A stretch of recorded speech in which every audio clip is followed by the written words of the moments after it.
Vamos replantar esse chifre de veado na tábua? O primeiro passo, você escolhe a tábua da tua preferência, daí você vai precisar de esfagno. Coloca o esfagno na tábua. Lembrando que você precisa dar uma umedecida para você poder trabalhar melhor com o esfagno. Vamos dar uma limpada, né, uma retirada aqui. Tirou o excesso do substrato. Tô fixando ele na tábua com essa linha de nylon. Com o tempo, quando ele se fixar por só, você pode retirar a linha de nylon, tá?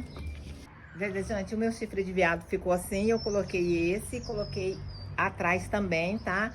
Coloquei dois para que com o tempo fique bem bonito, bem fechado. Então agora é só aguardar, né? E conforme vai passando o tempo, eu vou estar mostrando o desenvolvimento dela para vocês. É isso. Ah, eu ia me esquecendo. Vamos verdejar.